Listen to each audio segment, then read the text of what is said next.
은퇴한 순간 시작되는 생존게임 노후자금. 왜 모두가 계산이 다를까? 이제 편하게 살겠다. 많은 사람들이 은퇴를 앞두고 이런 생각을 하죠. 하지만 막상 정년퇴직을 하고 나면 현실은 생각보다 훨씬 냉혹합니다. 매달 통장 잔고를 확인하며 이거면 한 달 생활은 될까?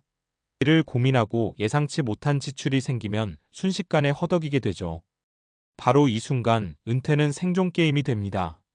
그런데 재미있는 건 같은 은퇴 연령, 비슷한 수익과 저축을 가진 사람이라도 노후 자금을 계산하면 제각각 다르다는 겁니다.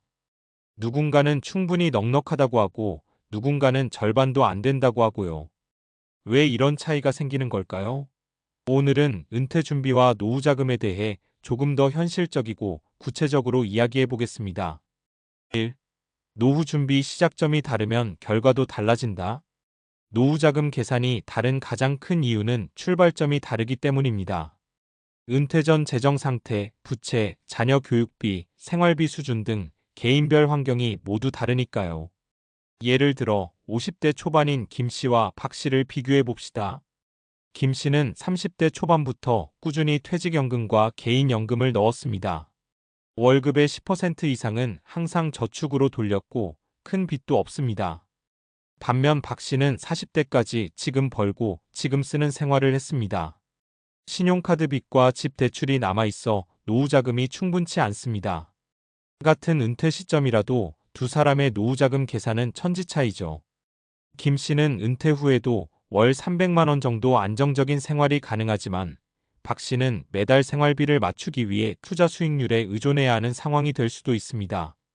즉, 은퇴 준비에서 가장 중요한 건 지금 나의 재정 상태를 정확히 아는 것입니다. 그래야 현실적인 목표를 세울 수 있거든요. 2.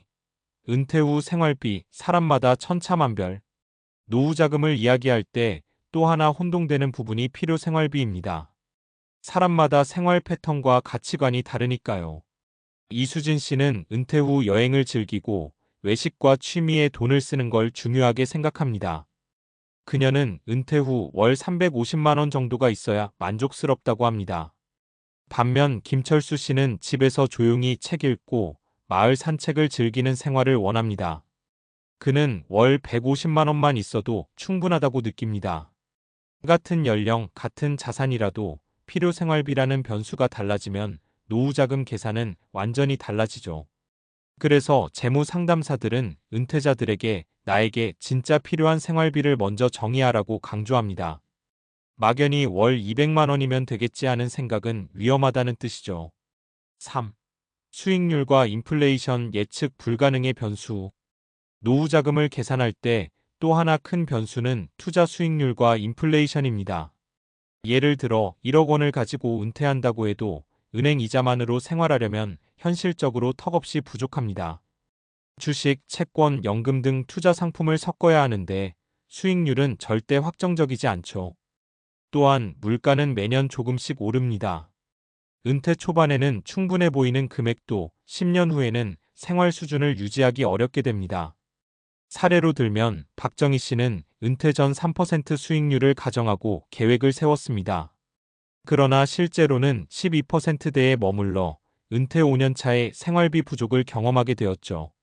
반대로 손민아 씨는 조금 공격적인 투자로 은퇴 후 수익률을 높였지만 주식 시장 변동성 때문에 매달 재정 계획을 계속 수정해야 했습니다.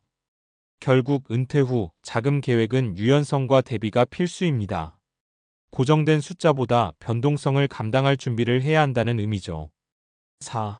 사례로 보는 현실적인 은퇴 준비. 김영호 씨, 계획적이지만 과소평가한 생활비. 김영호 씨는 30대부터 꾸준히 저축하고 연금도 준비했습니다. 하지만 은퇴 후 예상치 못한 건강검진 비용과 취미 활동 증가로 생활비가 계획보다 20% 이상 늘어났습니다. 결과적으로 노후 자금은 충분했지만 월간 생활비 조정은 필수였죠. 이수정 씨, 늦게 시작한 준비의 어려움.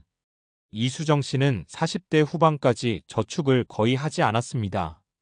은퇴가 가까워져서야 노후 자금 계획을 세웠지만 월 생활비 목표를 맞추려면 투자 수익률 의존도가 높아졌습니다. 결국 위험을 감수하며 투자 전략을 바꿀 수밖에 없었습니다.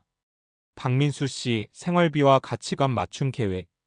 박민수 씨는 은퇴 후에도 소박하게 살겠다는 계획을 세웠습니다.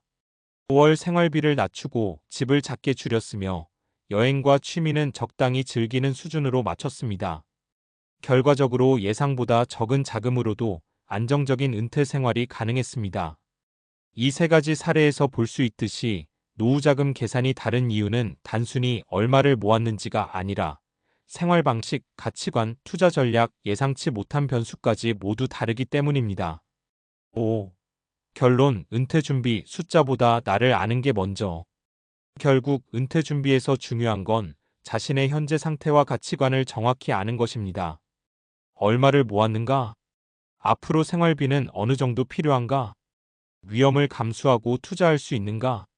예상치 못한 지출에 대비할 수 있는가? 이 질문들에 솔직하게 답할 수 있어야 현실적인 노후자금 계획을 세울 수 있습니다. 노후자금 계산이 다르다고 좌절할 필요는 없습니다. 오히려 나에게 맞는 계획을 찾는 과정이 중요한 것이죠. 은퇴는 끝이 아니라 새로운 시작입니다. 하지만 준비가 부족하면 시작부터 생존 게임이 되고 준비가 충분하면 오히려 자유와 선택의 게임이 됩니다. 지금 당장 계산기를 꺼내 나의 현실적인 은퇴 생활비를 계산해 보세요. 숫자가 다르게 나오는 것은 당연하지만 그 차이를 이해하는 순간 생존 게임은 조금 더 전략적인 게임으로 바뀝니다.